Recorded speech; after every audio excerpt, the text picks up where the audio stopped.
and so I can understand all of that. And then you get to him, the whole fucking spaceship coming out of the bottom of the ocean and saving all of them simultaneously. Wasn't it supposed to be like an oil rig or something? Oh yeah, they had an underwater oil rig. Yeah, so that's where all of this took place. Right. And that's kind of my thing with like John Carpenter movies is like I love the movies until you get to the end and like everything's hanging, and you're just like, okay, really? Yeah. Yeah. What are we supposed to do now? Yeah. So I mean, The Abyss was God. I love that, and I was into scuba diving in a big way back then. Right. So I fucking love that movie, and then it just all of a sudden just shit all over itself. And then somebody said they remade it, and then they remade the ending, and they did. I watched the new 25th anniversary version or whatever where they remade it. Yeah. It was better. It was a little bit better. A little bit. About that much, yeah. They did a couple things, and it was clearly scenes that they left on the cutting room floor. Yeah. They said, okay, let's put those back in, give them an extended version of the movie.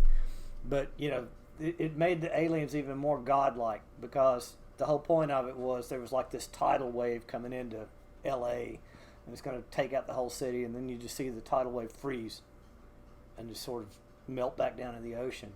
And it was their way of saying, you don't fuck with us dudes, we can take you out anytime we want to. Right. Which is kind of a cool way to end it, but again, all these aliens suddenly have godlike powers, and they can project tidal waves thousands of miles from where they are and that kind of stuff, and it's like that they still had the fucking plastic spaceship come up and lift up the oil rig and so everything. What did you think of Event Horizon, or did you ever watch that? That one's horror related, isn't it? Yeah, it is. I think that's one Annie never let me see. Oh, okay. Either that or I watched it late one night when she was in bed and just kind of went and don't even remember it now. You get a couple thousand movies in your database, none of them pop anymore. Right, yeah. I think that's what happens when you get old, when you're 14, 15, like Star Wars. You soak the shit up. Yeah. It's you've never seen anything like that before. Right, yeah. Right? So it is like this, epiphany type thing. The music you listen to, you've never heard anything like that before. It's so cool, But then, you live 30 fucking years and, it's like, yeah, I've heard stuff like that before. I've seen stuff like that. And nothing sticks out like it used to. Right. It takes a lot more to actually make something stick out. Right. Now, I'm starting to fall victim to that. That said, I love the last Avengers movie, so that's probably the best movie I've seen in ages. Man, I am so, like, I have not even watched most of that stuff, and we've talked about it on, like, other podcasts, but it's like, they've cut and spliced and fucked with so much from what the comics actually were. God, yeah, it doesn't match up with the comics at all. I'm like, oh my god, no, I can't, I can't do this anymore. Everybody's like loving it, diehard fans, and I'm just like, my brain's gonna fucking implode if I watch all this. It really will. Just because you're trying to mesh it with what you know from the comics. My brain is trying to associate scenes with what would be in the comics, or like why this is different, or why that shouldn't be going on, and you're just like, I'm like, okay, I gotta stop. I just really gotta stop. Well, see, you've got the same problem I've got with hard science. Yeah. Science fiction, is that it's like the Avengers. I can completely suspend disbelief and go, it's fucking magic. Who gives a shit, right? So I can completely just roll with whatever. Okay, Doctor Strange, he's literally found magic. Okay, he can bend time because he's magical. Whatever.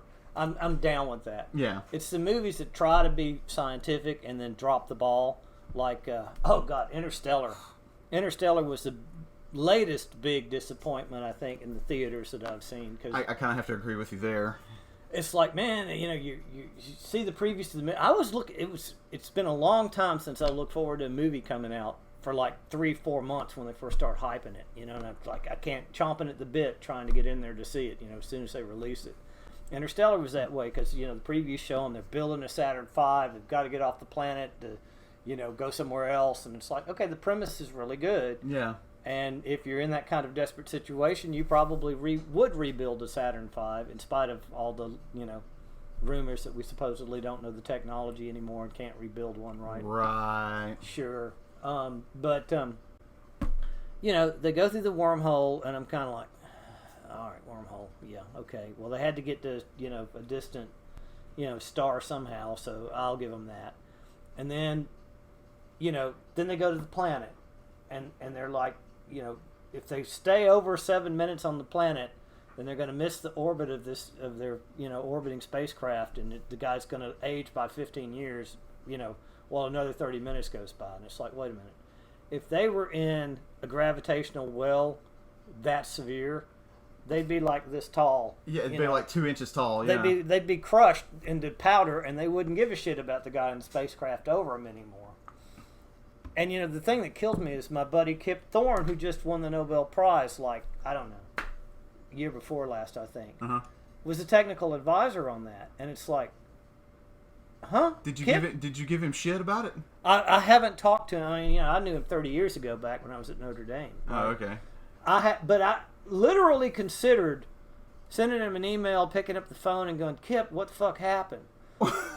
Because, okay, spoiler alert, right? But at the very end, when he falls into the black hole, yeah. It's like hitting the library and sending signals back to his daughter in time. It's like, oh my God, there's Really? no way Kip would have lost his mind. He couldn't have been sitting on the set watching this.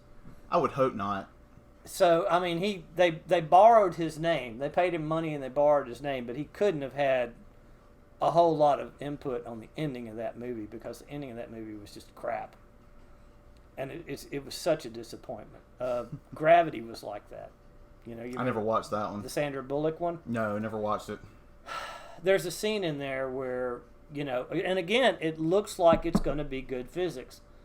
So again, I'm holding it to a higher standard than I would, watching some other thing.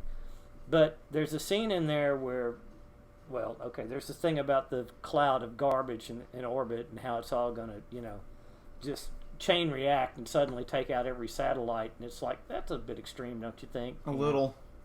But I let that, again, that was like going through the wormhole in Interstellar. It's like, I let that one go. You got to have some sort of dramatic premise here to kick things off.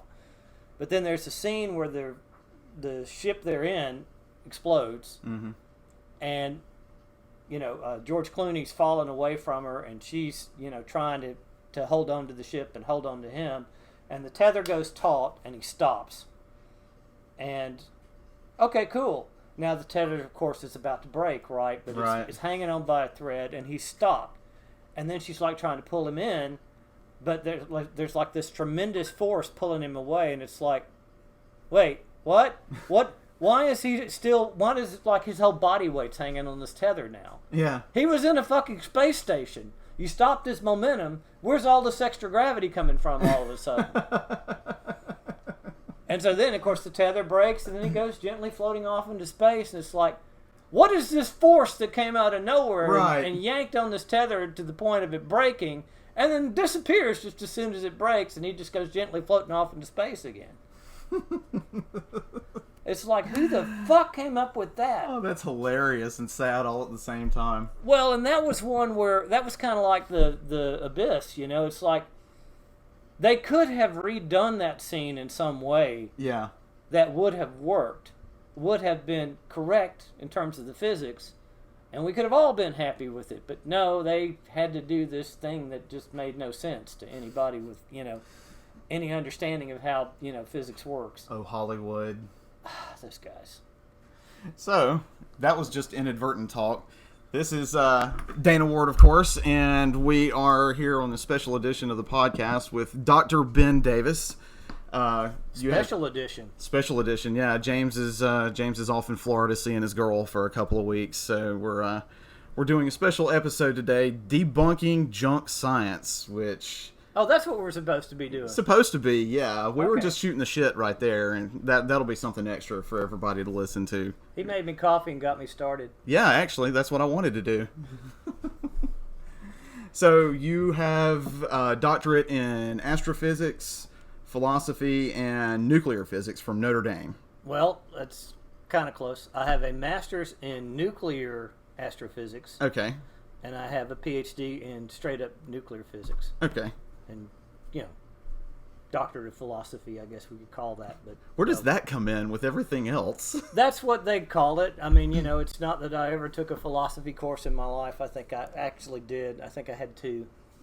2 philosophy classes. 2 philosophy classes, yes.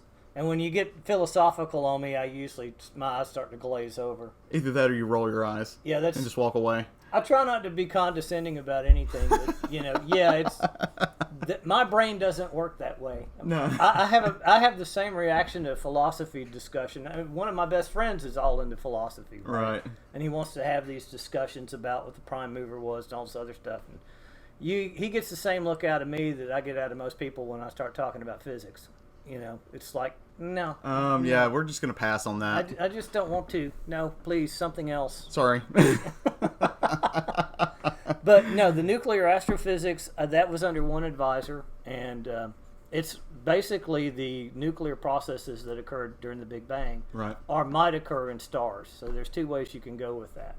And so that was a bunch of fun. I did that for 2-3 years, got my master's, and then changed advisors.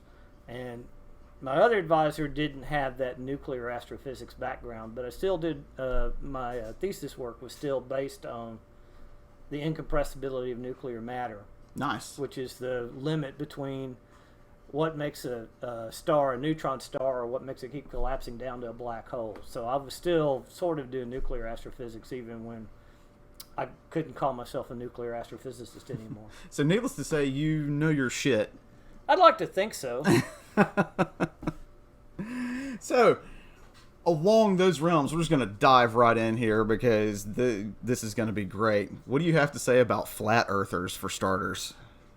Well, we're diving right in, right? Yes, we are. So I have, I actually did a debate on a podcast with a couple of them. The guy pitted me against 2 of them at the same time because he thought I could handle it. But these guys are insane. They are completely, utterly deluded. There is no other way to put it. Really? Because you show them the facts, you talk to them about, well, and they'll go, what about this, what about that? And they'll sit there and argue like this minutia, and they'll ignore the whole freaking elephant of data over here saying the world is round. Right. And it's, oh my God, and the mental backflips they go through when you do give them a piece of information. It's like, oh, you can't prove that the world is round. Anytime you look, it looks flat. It's like, okay, so here's a picture of Lake Pontchartrain with the power lines going across the lake, and you can literally see the curvature of the Earth because of this long line of high-tension power lines, that get smaller, shrink, and then go sort of around to the curve, and you see the bottom of them disappear first, while you can still see the tops of them, and all of the things, all of the arguments that you hear. Long bridges are kind of the same way. If you look at a long bridge that spans a body of water or something like that, the bridge has an arch to it because it has to compensate for the curvature of the ground. The really big ones absolutely do. And the pillars are actually, they come up with data like the pillars are actually 3 inches apart further at the top than they are at the bottom. Right. Because, these 2 towers have this angle between them. Yeah. They're not sitting on flat ground. So there's a mountain of evidence that shows the Earth is round. You take it for granted. You take it for granted for a reason. Yeah. The freaking Egyptians knew it back in 400 BC. So, these people, I've absolutely convinced myself that they aren't even making a technical argument. It's just a cry for attention. They want to be famous, internet famous, whatever, and they don't care that the publicity is bad. They don't care that 95% of the people talking to them are calling them absolute fucktards. They're still getting attention, and there's and just like my friend, Robert Stanley that did that podcast. There's 2 of them that got on the podcast and got equal time with me, because they get attention doing this.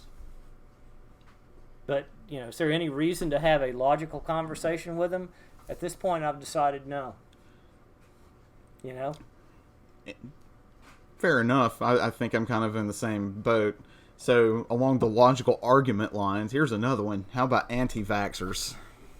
Oh, my freaking God. Those guys. And where does this come from, right? This guy wrote an article like some British doctor that doesn't even have his license anymore because of how ignorant he wrote his. He's been completely debunked, and he's had to rescind the article. He's lost his medical license, right? But there might be kind of sort of a link between autism and vaccinations. And okay. Now, so what is the actual like percentage of people that have a genuine like bad reaction or have a potential for having a bad reaction to normal childhood ailment vaccines that keep us from having shit like measles, mumps, rubella, whooping cough, diphtheria? I've actually seen the number and I don't remember it precisely, so I hate to even throw a number out there, but it's orders of magnitude. It's like 1 out of 300 or 2 out of 300. It's less than 1%. Less than 1%. Well, less than 1%. So there, in theory, unless you have some weird kind of genetic condition, there, in theory, is absolutely no reason whatsoever not to get vaccinated. None. There are reasons to not get vaccinated. There are people that have, what's the word I'm looking for? Immune disorders and things like that. Right, yeah. And they can't get vaccinated, which makes it all the more important for everybody else to get vaccinated. Herd immunization. Yeah, the herd immunization, or the herd, what's the word I'm looking for? Whatever. They're not, yeah, herd insusceptibility. Yeah, so there you go. The diseases can't spread if they don't have vectors to get from point A to point B, from this person to that point.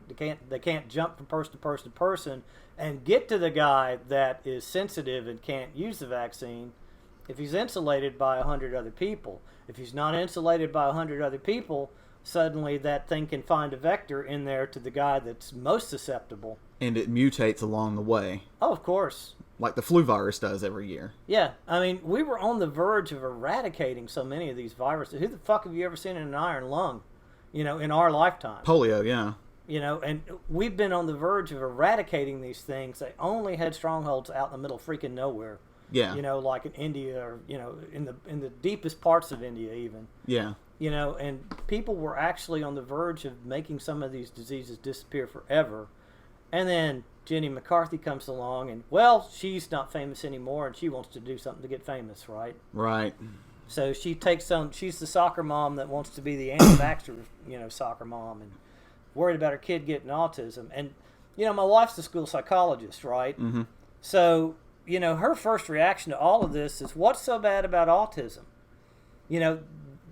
Underlying all of this is autism is this horrible condition that you wouldn't want your worst enemy to have, and it's like, it's not that bad.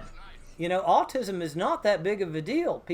And the reason that autism rates have gone up is because we've gotten better at diagnosing them. Right. This is right in line with bitching about, how more and more people get cancer every year. It's like, they're living to freaking 80, 90 years old. People didn't live to 90 years old back when I was a kid. Right.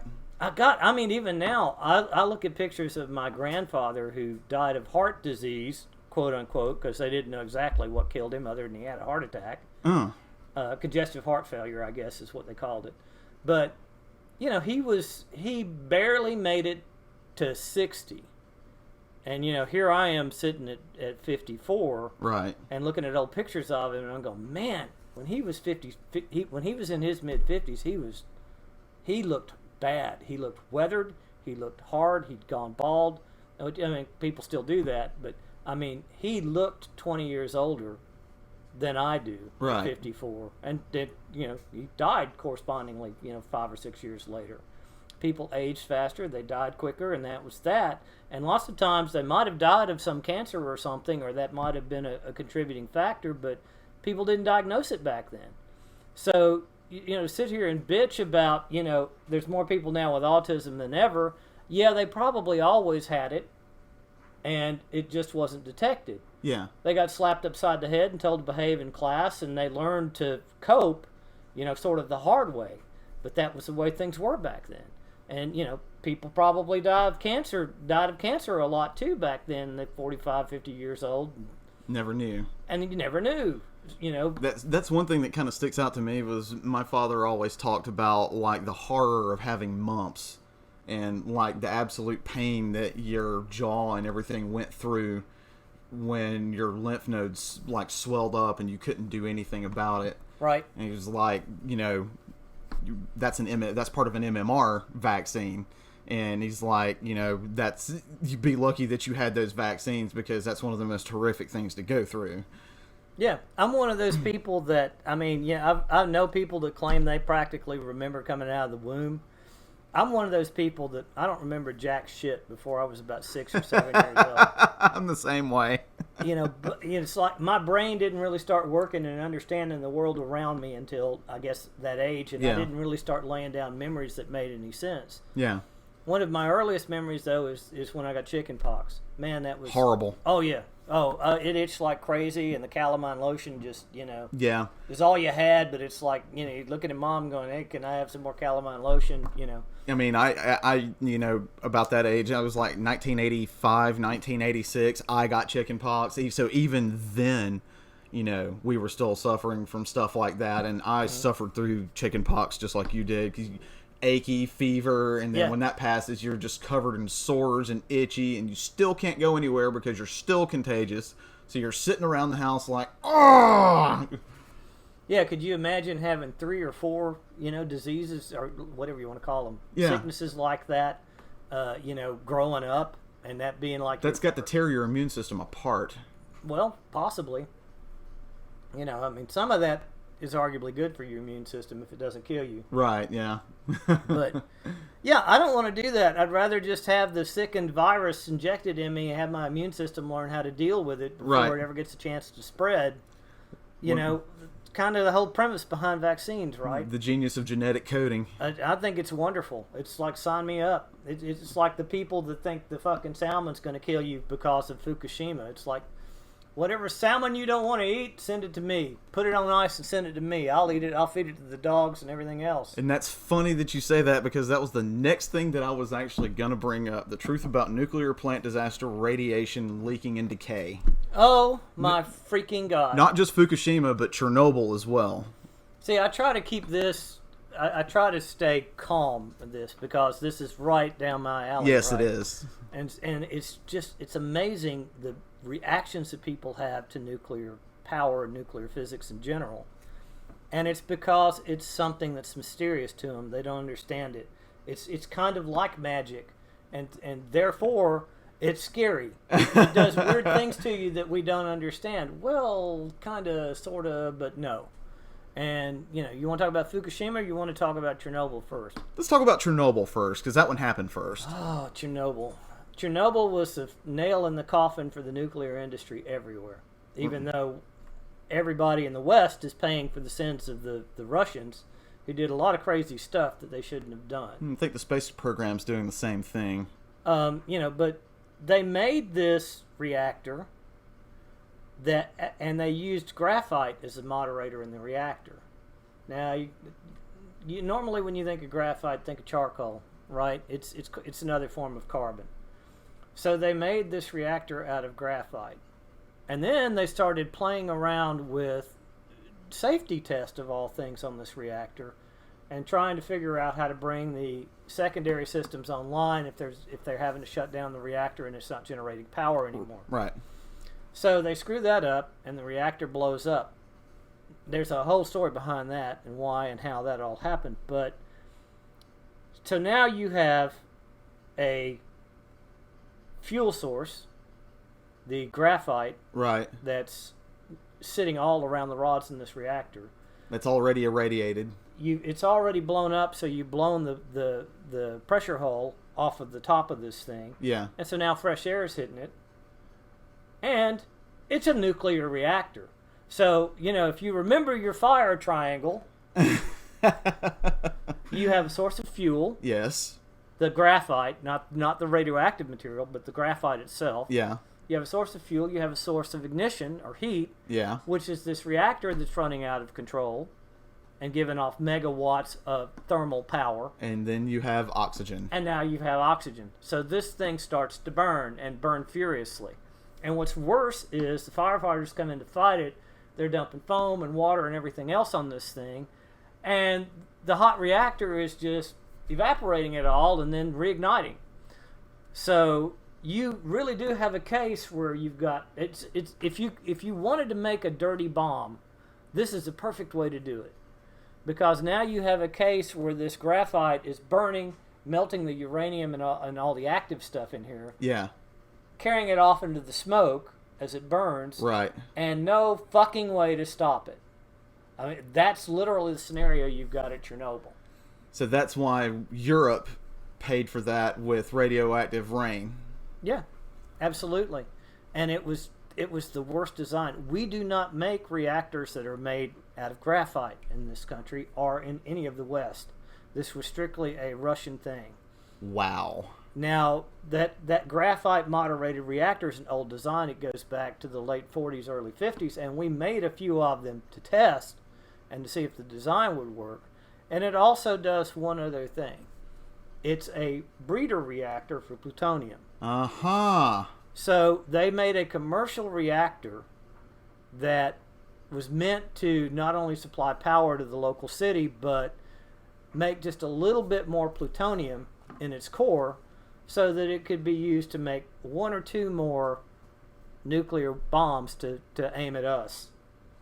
Which is ridiculous because the Russians had, like, you know, a huge supply of uranium. They didn't have to manufacture plutonium to make bombs. They could have made all the bombs they wanted, but this was a cheap and easy way to make, you know, a couple bombs worth of plutonium, so that's what they did. Wow. So they were trying to make the thing be a breeder reactor and a commercial reactor, and we don't do that in this country. We have our military reactors off in Hanford, which a lot of people want to tell you that's a Superfund site. No, it's, you know, it's a big mess and all that, but it's isolated, you know, out in the middle of nowhere. Like Area 51. Right. You know, so we have military grade reactors to make our military weapons, and we have commercial grade reactors that are moderated with water, not graphite. So this scenario could never happen with a commercial reactor in this country or in any of Europe or any of the West. So what happened with Fukushima then? Fukushima was fun. Fukushima, actually, you know, the tsunami came in and took out all their backup systems. Right. So their safety systems failed because the power grid went down, and their emergency generators didn't start because, well, they were underwater. They didn't build a seawall that was big enough to stop the tidal wave that came in. Worst case scenario. It was the worst case scenario. So then it had, actually it's very similar to Chernobyl in the sense that the pressure built up and it blew up. It had a hydrogen buildup and it had an explosion that blew the top off of this thing. Because it didn't have any cooling because everything was out. Correct. But guess what? It didn't start burning and sending radioactive smoke into the air, did it? No, it didn't. I mean, the oxygen hit it, and bad, you know, steam came off, but actually nothing radioactive got out of it. The funny thing about Fukushima and 3 Mile Island was if you were one of the engineers working on that project, you went to bed that night going, we won. Everything, we had the worst case scenario, but we didn't have a serious problem. Nothing got out of the containment vessel. There was no problem. Everything's going to be okay. The radiation's been contained. And you wake up the next morning, you read the papers, and you find out it's a disaster. And it's like, oh, gee, I didn't realize this was a disaster. We thought we had it under control. So this was literally a case of the media blowing things kind of out of proportion to begin with. Now, I can hear people out there as they listen to this, you know, scream and go, wait a minute, that's, you know, that's not quite true. Well, okay, so I'll finish the rest of the story then. So, yeah, they did have a meltdown. Right. They did have a containment breach, you know, when the thing melted down and it got into the water table. So it is leaching tritium into the ocean. Right. Okay, tritium's a beta emitter. It's not particularly dangerous. It's not at anything close to lethal doses. So you would get more like radon exposure from the granite in the ground here in South Carolina than you would the tritium leaking out of Fukushima. Oh, absolutely. Absolutely. And the fact that they're trying to say that it's polluted the entire Pacific Ocean, again, it sort of goes to the fact that these people have no understanding whatsoever of what's actually happened and what what's happening even now. Like the cesium, they go on and on about the cesium-137 Yeah. in the ocean. I got big news for you there. Back in the 50s, they took an aircraft carrier, they filled it full of nuclear waste, and they sunk it off the coast of San Francisco. Everybody knows about it. It's leaching, radioactive waste into the ocean just a few miles off of the Bay of San Francisco. Wow. And we used to do above ground atomic testing. Yeah. Until New Mexico. Well, we did it in the Bikini Islands. Bikini Atoll, yeah. Yeah. So we did it out in the Pacific Ocean, and we dumped a bunch of fallout radioactive waste into the Pacific Ocean via atomic testing, right? So what is the radioactive half-life of cesium-137? It is on the order of 10 to 12 years, as I recall, maybe 20, somewhere in that range, maybe 10 to 20 years. I'd have to look it up to give you an exact number. But this is where I'm going with this. There used to be way more cesium-137 in the ocean, in the Pacific Ocean specifically, back in 1961. Right.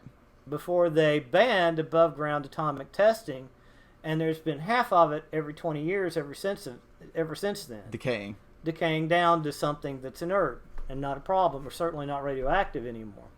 So there's less cesium-137 in the Pacific Ocean right now, Fukushima notwithstanding, than there has been in 50, 60 years. So has Fukushima been totally contained, or what is the deal with it out, or do you even know? Oh, it's not totally contained. Again, that's why this stuff's leaching into the groundwater. Okay. It is highly radioactive in the core. Mm-hmm. And it's funny because these are actual meltdowns. Right. People used to worry about what would happen. China Syndrome, that was a great movie to come out right before 3 Mile Island and scare everybody. Oh, yeah. People used to worry about what would happen if you had a meltdown. This is literally the meltdown scenario. And this, when this atomic pile melts down and gets hot and there's no control rods in it anymore, it becomes this magma, if you will. Yeah. Self-heating magma, because all these radioactive products are still, making chain reactions inside of it, and it will virtually melt through anything, until it hits something hard enough to spread out and not let that nuclear reaction keep going. Right. At some sustained level and harden. So there's a thing in the bottom of Chernobyl called the elephant's foot. Mm-hmm. This is like the most radioactive thing I've ever heard about. They will try to send cameras in there to take pictures of it, and they've successfully done that. But it will kill a digital camera in about a minute and a half. Whoa. Just going in the room trying to take a picture of this thing. Just from the radiation itself, or the heat that it's giving off? Just from the radiation. It is an insane amount of radiation this thing's giving off. Whoa. And it's like nothing I've ever heard of before. And if a person were crazy enough to walk in that room, it'd kill them too. In how long? 30 seconds or less. Ooh, whoa. Now, of course, dying of radiation poisoning is not fun. I bet not. It's not instantaneous, but you'd have a lethal dose in probably less than 30 seconds if you tried to walk into that room. Wow. So Fukushima's got the same problem. They've had a meltdown. Yeah. And it's, under a bunch of debris and water and everything else. And they've sent robots in there to try to find where the melted core is. They don't even know where the elephant's foot is in Fukushima. They think they might kind of know, but again, the robots are dying before they can make it to the core and even see how big of a problem they've got and make a plan for how to clean it up. Well, maybe they should consult NASA on some radiation shielding, because what they've done with the Juno craft is phenomenal. It's been able to withstand Jupiter's radiation belts for a small amount of time. Yeah, I mean, and they know how, but how are you going to encase a robot in concrete and get it to move? So I'm saying consult NASA, because they've found a way to do it without concrete. They've, I'm sure they have. They've sent every kind of expert over there they can.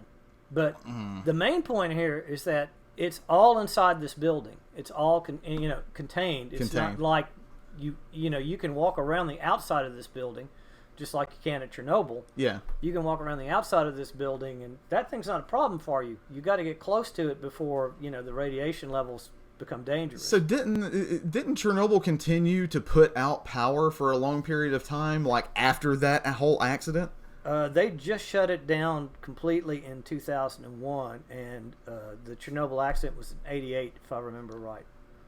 There were 5 reactors in the Chernobyl complex, and so they blew up reactor number 1 or 2, and they ran the 3 other reactors for what, another 14 years after that. Oh my God!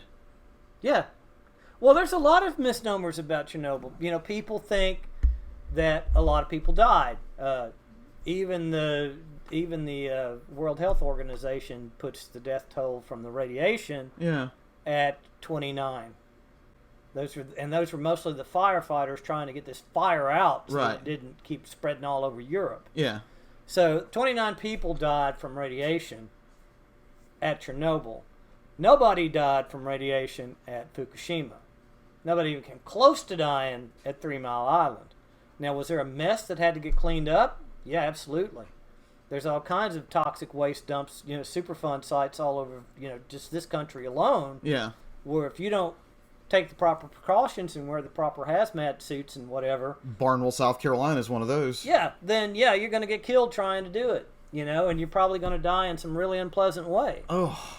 But it's contained, you know, and never forget that this stuff's contained. Yeah. So, where were we? We're talking about Chernobyl. Yeah, they ran 3 reactors after that. They had staff there. Oh, I remember what I was going to tell you.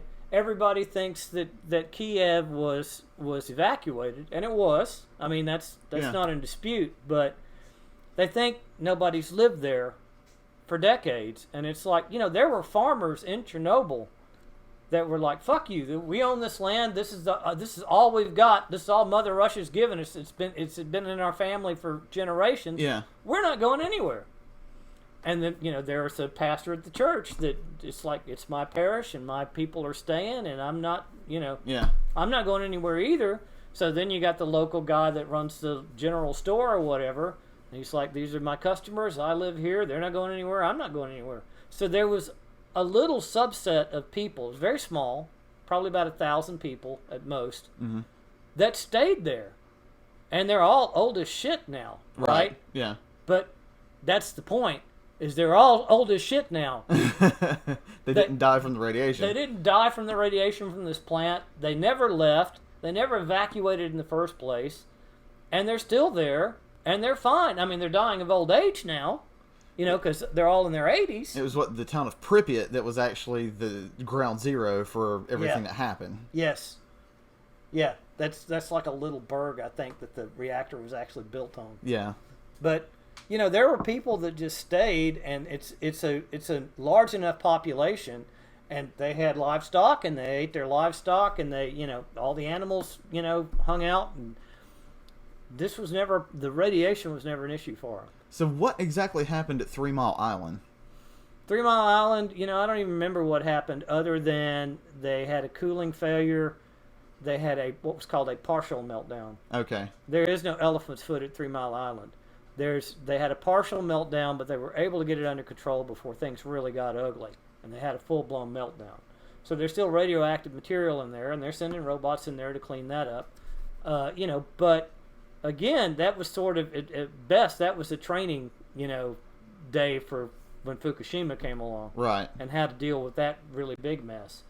Chernobyl, they didn't even bother. Chernobyl, they just got everybody out and put a big sarcophagus over the whole thing. They just finished that project just a few years back. So, like, all this news that you see continuing to say something about, like, Fukushima is still dumping radiation and shit into the ocean is just, like, trying to grab headlines and attention, pretty much. Absolutely.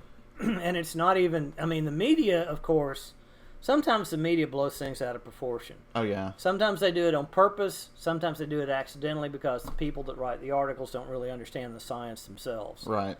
And in this case, I think the media is trying to be fair and cover everything and say, yeah, there's tritium, you know, and deuterium coming out in the ocean, leaching out in the ocean, but everybody says it's acceptable levels. So then you get the conspiracy theorists to come along and go, what does that mean? Acceptable levels, blah, blah, blah. It's like, well, you know, you got radon coming up out of the ground every day. Yeah. You know, and you know, can we rip on soccer moms here? Yeah, go ahead. Okay. Well, you know, Karen, I love the fact that... Oh, yeah. They call her Karen now as Yeah. a shorthand, right? For reasons It's funny. For reasons that you probably understand. Oh, I do, yeah. There's a Karen in my life that fits this bill quite nicely. But, Karen's like, well, what's acceptable levels mean? Well, Karen wants granite countertops in her house. Oh, It no. makes her husband work overtime to get her granite countertops so she can brag about them. Oh.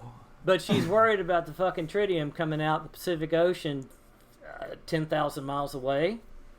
While she cooks her chicken, while she prepares her chicken for cooking on a granite countertop. Do we see a little problem here? Somebody didn't pay attention in school.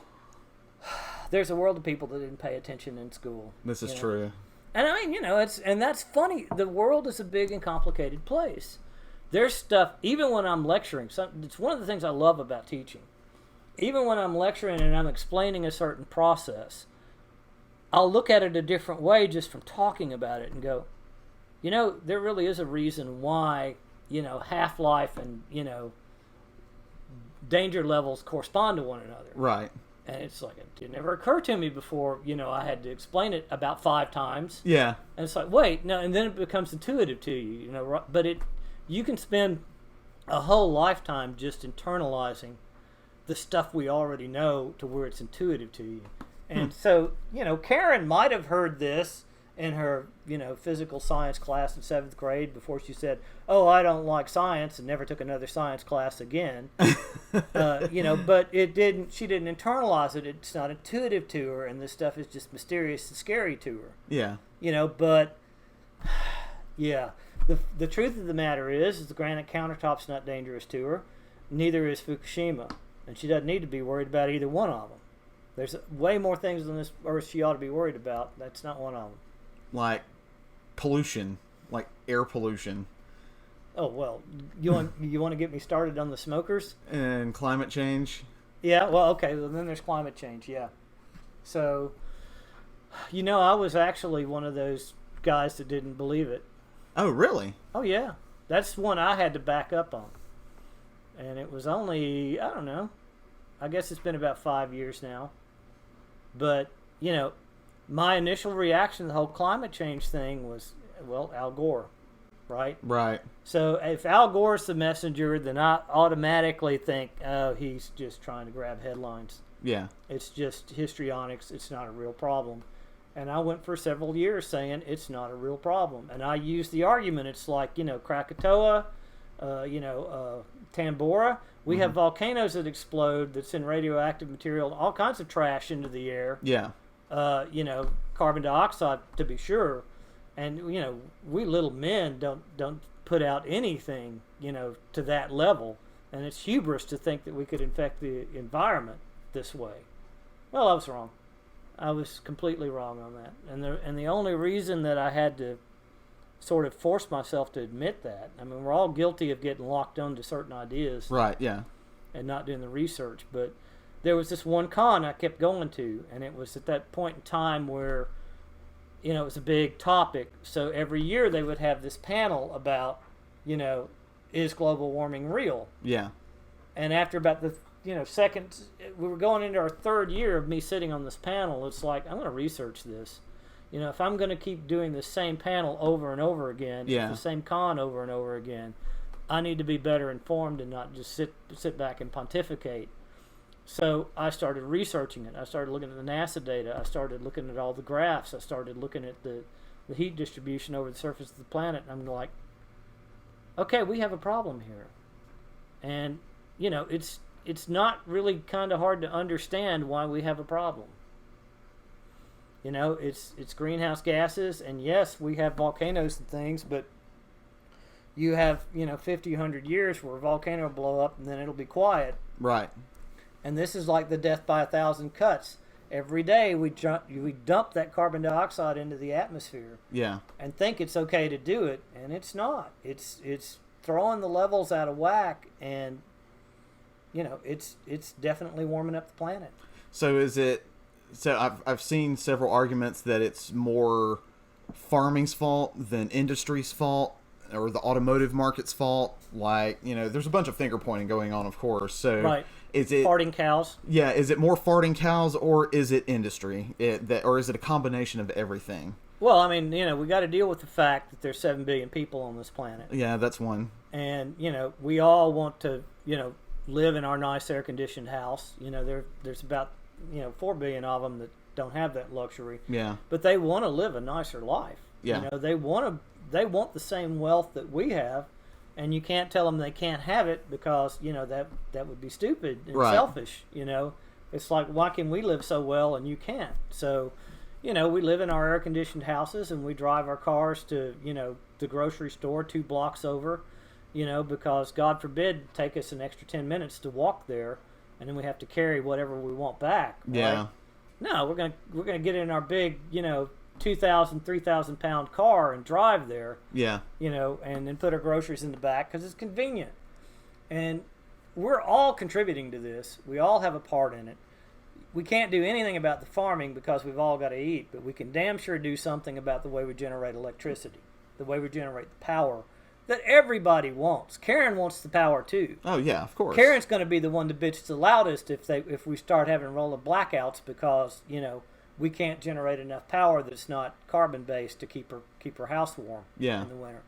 She's going to be the one screaming the loudest. So even I went to finally had the privilege of going to Kennedy Space Center earlier this year, and part of the visitor complex is you could actually pay for a separate bus tour that actually takes you behind the scenes where the astronaut building is and where the test fire building is, the vehicle assembly building and all that.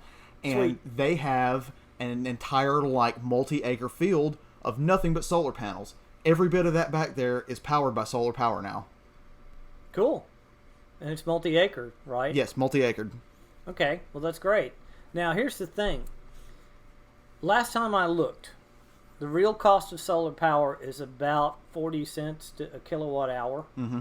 So, economics does matter, right? Yeah. And it matters for more reasons than people want to, acknowledge sometimes. Mm-hmm. So 40 cents a kilowatt hour.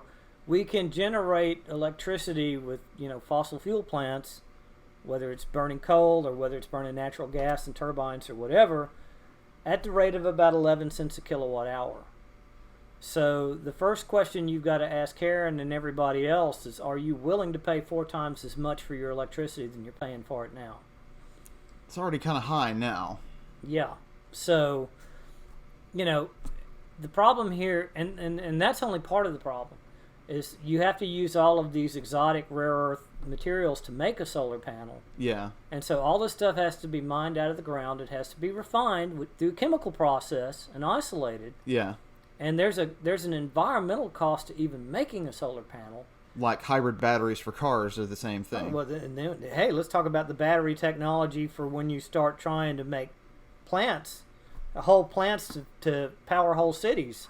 That it's solar power, great. Now we need an equal number of batteries, right, to hold the charge overnight when the sun's down or the wind's not blowing. If you're talking about wind turbines, yeah. So now you got all these batteries that they might be acid based, but they might be more advanced, but they're made out of rare earth material and stuff like that. So there's an environmental cost to making this stuff. This stuff does not last forever. Yeah. The lifetime of a solar panel is maybe 30 years if you're generous, which means 30 years from now you got to make another one to replace the one you've got, and you're going to have to smelt the metal and do all the other things, and that environmental cost continues. Right. You might say that's not fair. You make a power plant, it's the same deal. Eventually that turbine's going to burn out and you're going to have to replace it. Yes, but it's made out of a lot more of recyclable material than common materials. And common materials than these solar we used to call them solar batteries. We don't call them that anymore. Solar cells. Cells, batteries, same thing. Yeah. The solar panels are made out of, and then the batteries have the same problem. Yeah. I mean, the very way that any battery works, no matter what kind of technology you're using, we can stick with the acid because it's easy to visualize. Yeah. Is it either stores or generates electricity by dissolving the cathode and anode inside the battery. That's why they only last a finite amount of time. They do, because at some point, people act like car batteries are some kind of, scheme too to just get money out of you. No. Every 4 years. No, the cathode in this thing is completely dissolved at this point, and Yeah. it doesn't reach down in the acid anymore. And somebody's got to take that battery apart, dump all the old dead acid out of it, and do something, reasonable with it to dispose of it. Right. Rebuild the battery and put fresh acid in there. That's the only way it works. But everything works through the decay of something else. It's crazy. It is crazy. And so if you think you're getting something for nothing, that's my only point here, is if you think you're getting something for nothing by going green, quote unquote, you're not. It's not happening. That stuff has an environmental impact too. And you don't just build one wind turbine and it stays up there forever, Yeah. and it generates power for you forever. If it lasted for infinity, then it'd be a great investment.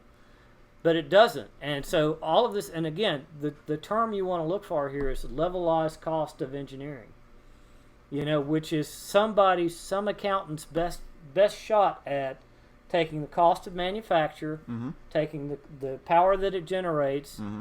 and all of the maintenance costs, all of that, and averaging it all out and saying how much is the cost per kilowatt hour, and it's still up there for some of this green technology. So, like, we've got this big conundrum now of, like, even the green stuff that we're talking about using now, there's still, like, an environmental cost to it. So what is kind of, like, the best way to go about if you, quote-unquote, want to be green, or, we're trying to find a way for more sustainability and to stop, like, carbon dioxide emissions? It's like, where do you start? Oh, well, you start with what Jimmy Carter said, 40 years ago? Turn up your thermostat, in the summertime. Learn to live, in a house that's 78, 80 degrees. Yeah. You'll do more to save the environment there. Tough it out a little bit. Don't keep your house at 72 degrees if you really want to save the world. You'll do more to save the environment doing that. Turn it down to 60, in the wintertime. Yeah. Put on heavy clothing. No, who wants to walk around their house in heavy clothing? Right. No, we want to crank up the heat and walk around in shorts, when it's 30 degrees outside. Well, there's a power cost to that. Yeah. So turning the lights out, when you're not in the room. Again, we all do it, right? Yeah. We leave lights on when we go because we're worried, we want to discourage burglars. Yeah. Okay, who the fuck has ever met a burglar that looked at a house and said, oh, there's a light on, I'm not going to rob this house? But we all do it. Yeah. Leave a TV on for the dogs. I left a fucking TV on for the dogs when I came over here. I'm guilty of doing that with my cat. Yeah, well, so, okay, we're consuming all this power. Yeah. The dog probably doesn't care. I've got 2 dogs, so they entertain each other. I know my cat doesn't care. She sleeps. Right. So, we do all this stuff, and we do it because it eases our conscience in another way, or it makes us more comfortable. Yes. But if you really are worried about the environment, that's how you start. You stop consuming the electricity. And I actually had a friend that bought into this solar panels on the roof thing, and he knew this. He actually came to the con with me when I did the talk at Big Fan of Greenville a couple years back. And I'm like, these solar panels are not cost effective. And he's like, no, yeah, but my wife wants them, and she thinks it's a great deal. And, so it's like, okay, well, tell me in a few months how it's working for you. Yeah. Because I try to keep an open mind about this stuff, and I'll collect data from whatever source I've got.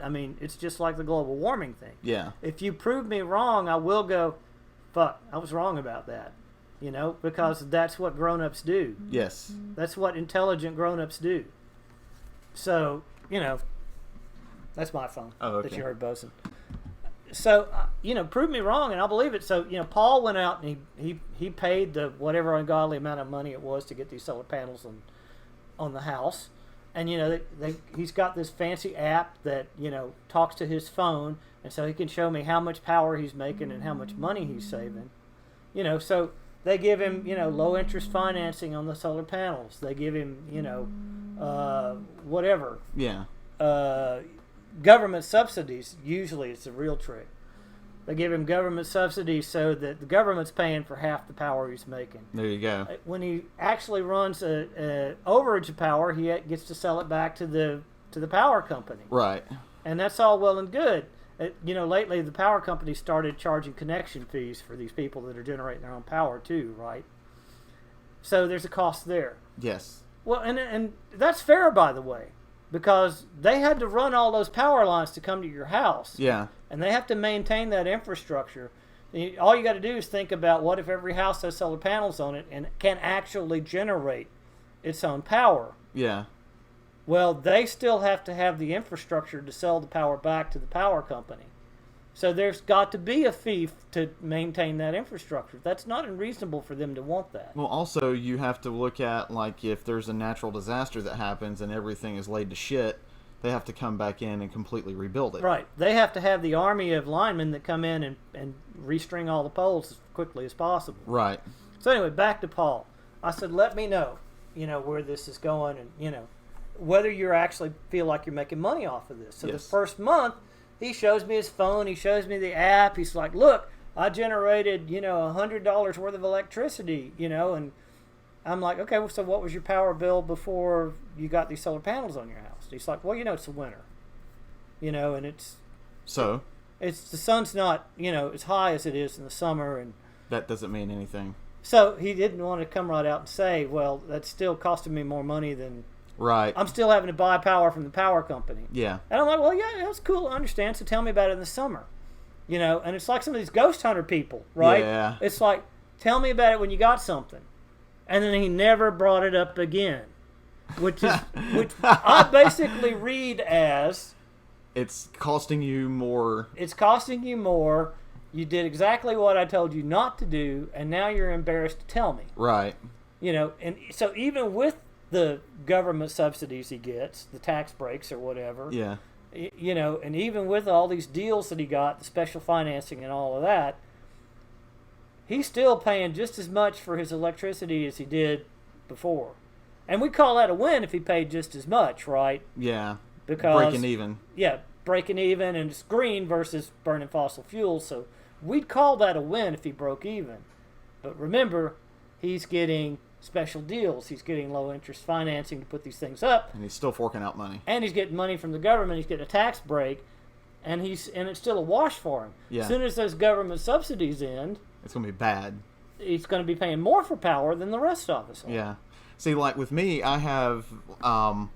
I bought these solar powered lights that automatically come on at dusk, and they have the continuous low burn, but they have a motion sensor. If you walk by, they brighten for a certain amount of time. Uh-huh. So I really don't use any sort of outside lighting anymore at night. It's all just the little solar lights that I have around. And granted, they don't last all night, but they last long enough for me to walk the path when I get home from work at 11 o'clock at midnight, and then when the sun comes up, they all recharge, and then same thing happens night after night. So I think that's helped me a little bit as far as that goes, instead of leaving porch lights on all the time. Sure. Well, and again, the other thing that you can do that I'm an absolute fan about is you can get LED lighting, you can get fluorescent lighting. Yeah. The LED lights are awesome. The fluorescent, I was an early adopter of the fluorescent lights, and they were supposed to last 7 years and blah blah blah. So they don't. They don't, and I was kind of disappointed in them because again, and this is my point about economics too, right? Because people go, "Oh, you've got to stop worrying about the money." No, I have to worry about the money, and we all do. Yeah. Because if something costs 11 cents a kilowatt hour, that's built into what it costs to produce it. The materials that you had to use to produce it, all the effort that went into making it and generating it. Right. If something costs 40 cents a kilowatt hour, then that's reflective of the costs that it took to make this stuff. And again, even the economics should be some clue to you of how much effort and how much damage had to be done to the environment. Yes. To produce this thing, even if you don't know any of the details. So I'm absolutely a fan of looking at the numbers, the economic numbers, and having that reflect on how efficient it is, for delivery of this power. So what is the best, quote-unquote, and most economical, cleanest way to generate electricity? Come on, Nan. You know what I'm going to tell you here. Yeah, I just want you to say it. Nuclear power. Even with all of the disasters that have happened. Oh, man. Look. we said 29 died at Chernobyl, right? I mean, you noted that was dripping with sarcasm when I asked you that. Oh, of course, right. But you got me started now, right? Oh, of course. So, 29 people died at Chernobyl. Yeah. If you work, you can find maybe 100 people in 60 years of nuclear power that have died in some sort of nuclear power-related accident. More people have died in the space program. More people have died in the space program in one shot, incidentally. That's an interesting story. More people have died. Oh, God. It's I mean, you don't even have to make the comparison, right? But, of course, the one I like to bring up is the dam that broke in China in 1975 and killed 250,000 people. So that was what, the Yellow River? That sounds right. I remember this, the Qinding Dam or something like that. Something like that, yeah. It's Chinese. I mean, yeah. I don't speak Chinese, I don't so it's either. not intuitive. But, yeah, it killed 250,000 people. And so even hydroelectric power, which everybody thinks of as green power, has its cost. Right. Economic and it cost in lives. Again. But also, you change the immediate environment of the area, an area that's not used to having, 40, 50, 60 feet of water. Right. All of a sudden does. Yeah. And acres of surface water that didn't used to have. Right. So you change the habitats of the animals and all of that. There are ash ponds. Let's talk about the nuclear waste for a minute. Do you know what your personal nuclear waste for your entire life, if you consume power at the rate of a normal individual, and at the end of your life they go, okay, here's the waste products that we generated, for your power. Right. And, this is from the nuclear power plant. This is from Oconee up the road. Here's the waste products that you generated from nuclear power over the course of your entire lifetime. It's your job to dispose of it somehow. You know how large of a chunk of waste you'd have to deal with? From nuclear waste. How much? 3 M&Ms. A volume of 3 M&Ms. Really? Yes.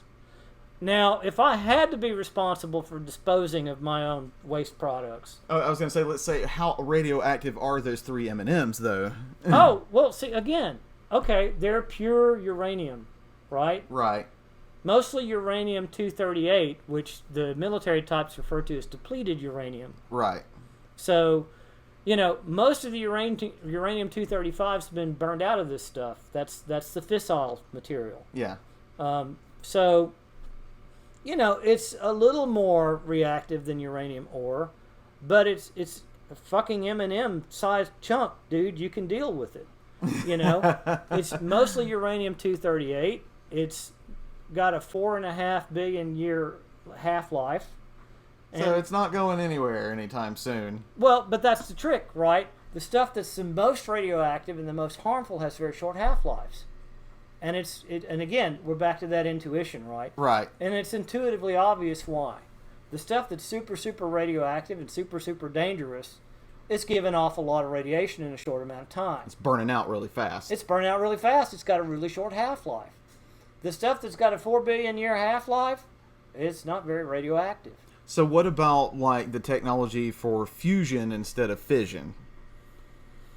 The irony about all of this is, and again, don't get me wrong, I'm a big proponent of fusion power. Right. And I think I'm a big proponent of progress. You find anything that works, you use it, and you have to learn the downfalls and the dangers of it, just like you have to learn the benefits of it. Yeah. And nothing comes for free, right, even in terms of safety. Right. So, okay, fusion power, it's great. Let's say that we get it working. Okay, now you've got a reactor, quote unquote, that is holding in, a few million PSI of pressure. It's trying to ape the conditions in the sun, right? So you've got this plasma gas being held at a few million degrees and probably a few million PSI of pressure. Ouch. What could possibly go wrong with that? Ooh. If your magnetic containment ever fails on one of those, it's going to make a pretty spectacular explosion. Like, how large and how destructive are we talking? It's difficult to say. It all depends on the size of the thing and the type of technology they use and all of that. But it'll be noticeable. It won't be radioactive. It won't be spreading uranium anywhere, but it'll probably blow up the building that it's in. That's for sure. Well, that's a given. I mean, if you're talking about, let's say, a gigawatt of power. Yeah. this thing's given off to be significant in this day and age when you talk about power generation. Yeah. You're talking about at least 500 megawatts of power, probably closer to a gigawatt of power. Yeah. And if you're able to harness that kind of energy, and for some reason if that goes wrong and that energy gets released, in one shot, in 1 second, yeah, until whatever reaction is driving this stops, it's going to be an impressive explosion. Now, is it enough to take out a city like an atomic bomb? No, I'm not suggesting anything like that. Right. But it'll be pretty spectacular. It'll make the papers, and people will go, "What was that explosion?" And they'll be worried about all of the fallout and all of the chunks of material that get. But there won't be anything because it's all fused together and burning itself out, right? Well, you get a lot of prompt radiation, in this thing. So if you're talking about, we're looking way down the road now, right? Because we don't even have a successful fusion process. Right. But say it's an old plant that's been running for 30 years. Those concrete blocks have been absorbing a lot of radiation. True. So it's not necessarily, going to be super radioactive. As a matter of fact, it's really hard to make something else radioactive by irradiating it with something that's already radioactive. But people will be worried. Karen will be worried about it. Karen will be having a shit fit over it, going, "Hey, I found a chunk of, melted aluminum in my backyard from that plant that blew up, a mile down the road. And is it radioactive? Is it going to kill me?" And so, everybody's going to have to go through all of this again and go, "Oh yeah. It might be like, 0.0000001% more radioactive than a normal chunk of aluminum, but it's probably okay, Karen. Go back to your granite countertops and, make your salad or whatever it is you're doing, So that's going to scare when there's a mishap with that the first time. That's going to scare people too, and it's unavoidable. It's going to happen. If you want to harness this kind of power so that we can all live comfortably, something's going to go wrong. Yes. Like that dam bursting. Or the other thing I was going to talk about when we're talking about mishaps with energy, there have been ash ponds, made from coal-burning plants that are, they're bigger than all of the radioactive waste we generate in this country, ever. Right. Have ever had. And the dams broke on them, and they flooded whole towns. And whole towns have had to be evacuated because of these ash ponds. Right. Left over from coal burning. Or what's that town in Pennsylvania that had to be completely evacuated because they ignited the coal under the city and it's still burning? Oh, yeah, that's a good one. Oh, by the way, I should tell you something else, right? You know that carbon, which is what we're talking about here, is mildly radioactive. Oh, the horror. Yeah. Yeah. There are natural isotopes of carbon that make it radioactive. Well, like even beer is radioactive. Yeah. You eat a banana, boy, you're really taking a chance there because of all the potassium in it. Oh, yeah. So, somehow, Karen doesn't get upset about, the coal being spewed into the air that's radioactive. And by the way, the amount of radiation released into the environment by fossil plants is 10 times more than the radiation ever being released in the environment by radioactive nuclear plants. Because there are naturally occurring radioactivity is natural. It's there. It's in the environment whether you want it to be there or not. Right. So, again, nobody gets upset over this coal being spewed all over this town. They go in, they clean it up, people move back in, get on with their lives. Well, all that coal ash is radioactive. But people don't even talk about that because it's natural. Imagine that. It's natural, so it's okay. But splitting atoms is not natural. Splitting atoms is not natural. No, it's fucking brilliant. It's taking something nature gave you. It's actually pulling radioactive material out of the ground, concentrating it in one place, usually a fuck ton distance away from your house. Yes. 30, 40, 50 miles away. And removing that radioactivity from the ground and putting it somewhere where you're not going to go. So you could actually make the argument that it's reducing the overall exposure of people. And then it's burning it. In a safe containment vessel. In a safe containment vessel, radioactively. so that this stuff is not going to be there in 100 years to infect your children that you're so worried about, who all have, measles, polio now, and live in iron lungs. Which shields them from the radiation anyway, so you didn't have to worry about it. Well, there you go. That's a win-win right there. Right. I mean, it works for everybody.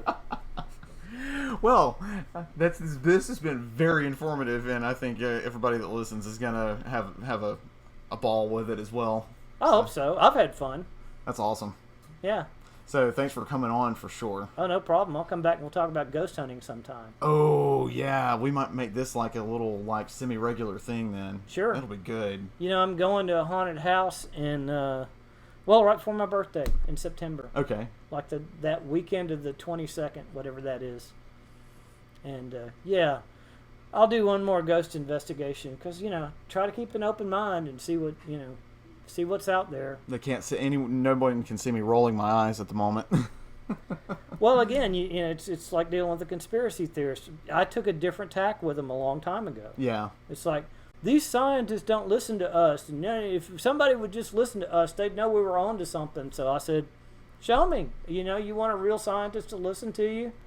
If you prove it to me, I'll help you write the papers. I'll put you in touch with the people that can help you with the investigation, further investigations or whatever. Well, there you go. But if you want to be accepted by the mainstream, then sure, I'll hang out with you and you show me a ghost and make a believer out of me.